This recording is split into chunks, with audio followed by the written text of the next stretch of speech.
Hi hello, तुमचं स्वागत आहे आपल्या नवीन मराठी ब्लॉग चॅनलमध्ये। तर आता सकाळचे 8 वाजलेले आहे। आता मस्तपैकी सकाळचं सगळं काय आवरून घेतलेलं आहे घरामध्ये आणि अनारशांचं जे पीठ आपण जे तांदूळ भिजत ठेवलेले होते तर तेच उपसायचे आहे आणि चांगल्या प्रकारे ठेवून कशा प्रकारे पीठ तयार करते तर चला व्हिडिओ स्किप न करता बघत राहा। हाय हॅलो मैत्रिणींनो, तुमचं स्वागत आहे आपल्या नवीन मराठी ब्लॉग चॅनलमध्ये। तर आज आपल्याला खुसखुशीत आणि जाळीदार असे अनारसे बनवायचे आहेत। तर मी 1.5 किलो तांदूळ घेतलेले आहेत, राशनचे तांदूळ। राशनच्या तांदळाचेच अनारसे खूप छान आणि मस्त होतात, जाळीदार बनतात। तर मी भिजत ठेवलेले होते।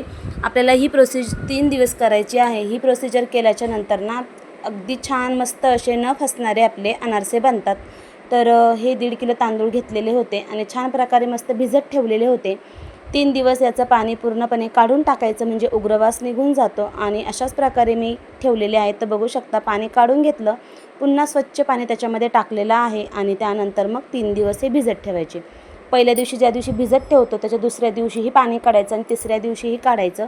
अशा प्रकारे मस्त अशी आपली जाळीदार अनारसे बनण्यासाठी मदत होते। तर बघू शकता पुन्हा सेट होण्यासाठी ठेवले आणि आता तिसऱ्या दिवशीचा व्हिडिओ।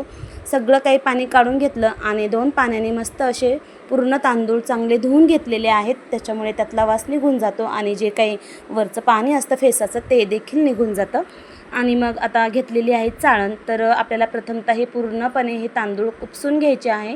पूर्णपणे पाणी निथळून झाल्याच्या नंतर ना आपल्याला ते दळून घ्यायचे आहेत। तर कोणी कोणी घरघंटीमध्ये देखील दळतं। तर मी थोडेसे तांदूळ ते 1.5 किलो, त्याच्यामुळे मग मी मिक्सरला छान प्रकारे ग्राइंड होतात आणि मस्त असं पीठ पडतं। तर ते पण चाळणीखाली गाळून घ्यायचं। बघू शकता मी अशा प्रकारे सगळे काही तांदूळ काढून घेतलेले आहेत चाळणीखाली निथळत ठेवण्याकरता। त्याचं एक्स्ट्राचं जे पाणी असतं ते देखील चाळणीखाली निथळून जातं आणि आपल्याला हे काही कपड्यावर वगैरे सुकवायचे नाही आहे। तर ह्याच चाळणीमध्ये ठेवलेले आहे। थोडेसे नॉर्मल सोक झाले की हाताला थोडेसे चिटकले की नॉर्मल असे आंबट ओले तसेच आपल्याला दळायचे आहे। त्याच्यामुळे अगदी झटपट आणि पटकन अनारसे होतात, त्याच्यामुळे पीठ पण अगदी पटकन सेट होतं। तर बघू शकता चाळणीमधलं पाणी जे होतं ते पूर्ण काही निथळलेलं आहे आणि आता ना पूर्णपणे आपल्याला दळण्यासाठी रेडी आहे हे तांदूळ। तर रेशनच्या तांदळाचे ना अनारसे अगदी छान होतात आणि साखरेचे असो किंवा गुळाचे असो सेम ॲज इट इज अशी प्रोसिजर आहे। याच्यामध्ये साखर अशाच प्रकारे टाकायची। तर बघू शकता मी दळून घेतलेला आहे मिक्सरला। चांगल्या प्रकारे आपली पिठी तयार होते आणि मस्त अशी चाळणीखाली चाळून घेतलेली आहे। चाळणीखाली पिठी चाळल्याच्या नंतर ना मग त्याच्यामध्ये आपल्याला गूळ ॲड करायचा आहे। आता 1.5 किलो तांदूळ म्हटल्यानंतर त्याची पिठी भरपूर होते, त्या मापातच म्हणजे 1 किलो गूळ काढलेला होता आणि थोडंसं कमी गोड ठेवलेलं होतं, कारण गुळाला गोडी असते परंतु तळल्यानंतर थोडीशी गोडी कमी वाटते म्हणून थोडासा एक्स्ट्रा गूळ टाकलेला होता। तर बघू शकता एवढा सारा गूळ मी काढलेला होता, चांगला किसून घेतलेला होता विळीच्या साहाय्याने आणि तुम्ही किसून पण टाकू शकता। तर बघू शकता मस्त असं पीठ आपण त्याच्यामध्ये रेडी केलेलं आहे, त्याच्यामध्ये गूळ टाकून घेतला। छान असं आता संध्याकाळभर ठेवतो आणि मग सेट होऊन जाईल। पातेल डब्यामध्ये किंवा एखाद्या एअरटाईट कंटेनरमध्ये पॅक करून ठेवायचं रात्रभर, म्हणजे चांगल्या प्रकारे सेट होतं। बघू शकता अगदी मस्त असं खव्यासारखं पीठ दिसत आहे, अगदी मस्त असे पटकन थापल्या पण जातं आणि छान असे अनारसे तयार होतात। तर मस्तपैकी पीठ आपलं सेट झालेलं आहे आणि आता याचे अनारसे बनवून घेऊया। तर चला व्हिडिओ स्किप न करता बघत राहा।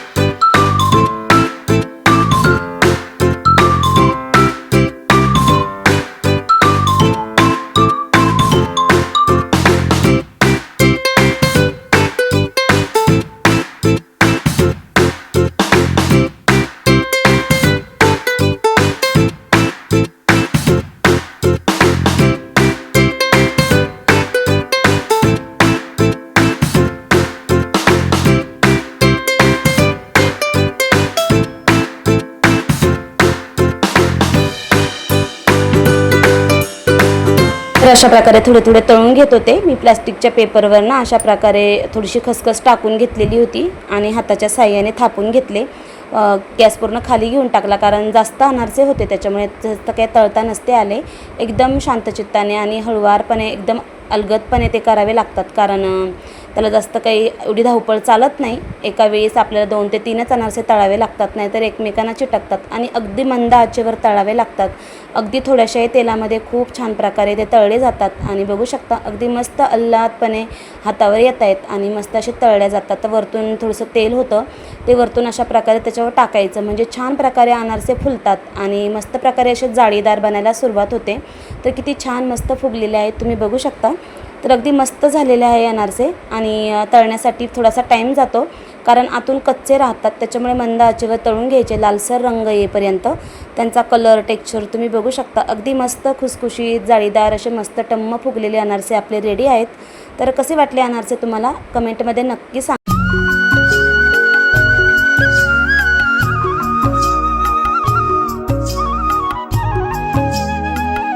योग्य पद्धतीने जर केलं ना, अशा प्रकारे तुम्ही जर टिप्स फॉलो केल्या ना, तर अगदी छान अनारसे तयार होतात. नक्की ट्राय करून बघा आणि चॅनलला नवीन असाल तर सबस्क्राईब करायला विसरू नका. लाईक करा, शेअर करा, सबस्क्राईब करा, म्हणजे पुढचे व्हिडिओ बघायला मिळतील. तर बघू शकता अगदी मस्त छान असे अनारसे तळून झालेले आहेत. कलर टेक्स्चर तुम्ही बघितलेलाच आहे. अगदी मस्त असे झालेले आहेत. बाकीचे अनारसे तर उद्या करेल, देवांपुरते तयार करून घेतले आणि वाण देण्याकरता. तर छान असे मस्त अनारसे रेडी आहेत. तर चला भेटूया अशाच एका छान नवीन एका ब्लॉगमध्ये नवीन रेसिपीसह. तोपर्यंत सगळ्या ताईंना, माझ्या यूट्यूब फॅमिलीला अधिक मासाच्या खूप खूप शुभेच्छा. बाय.